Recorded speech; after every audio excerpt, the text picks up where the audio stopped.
Article X should be abolished. Many kids have the dream of playing in the NBA, but very few of them get that opportunity.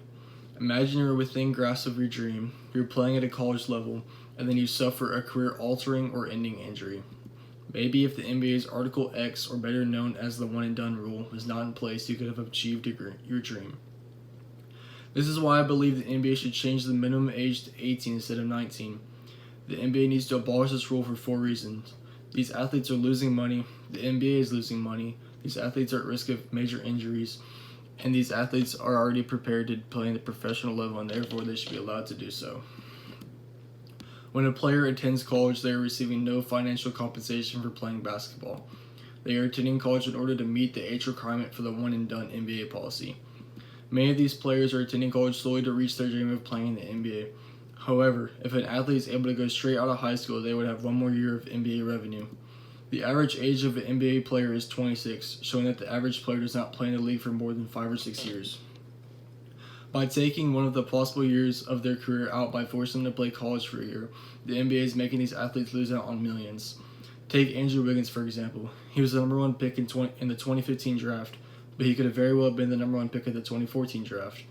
The 1 year of college caused him to lose $4.3 million, and as it played out, would have not been an issue for him because he became a successful professional NBA athlete. But imagine if he was not the player who he had been in the same look and athleticism. College basketball is nowhere near as intense on the body as NBA basketball is, which should be obvious, but these players can still suffer from serious injuries. This topic of discussion is the reason that the NBA is now supporting USA Basketball's junior national team and high school players entering the draft. The latest player to suffer an injury during a one-and-done season is Zion Williamson. Zion is arguably the best prospect since LeBron James, and in a game against North Carolina, he suffered a knee injury. Although it was a minor injury, he would be back to 100% in no time. It really sparked an argument over what the league's minimum age should be. Before Zion, there was Nerlens Noel, a projected number 1 pick until he tore his ACL in a game against Florida. There have been many more injuries to players that were not as hyped as these two were, but might still have had the same chance to play in the NBA. Since the implementation of the one-and-done rule in 2006, the NBA gained almost nothing from this rule. In reality, they are losing millions because these future NBA stars have to spend 1 year in college. Rookies like Trae Young this year or Jason Tatum last year is where the NBA makes a considerable amount of their money. Even though a team like the Knicks or the Lakers have a below-average winning percentage, they have young talent and are enjoyable to watch. This is why they are number 1 and number 2 in NBA team values. Lastly, if an athlete is truly prepared to play in the NBA straight out of high school, there is no harm in letting them enter the draft. With no doubt, there are players who were phenomenal in high school, went right to the draft, and were an absolute bust. Players such as Kwame Brown or Sebastian Telfair came straight out of high school and had lackluster NBA careers.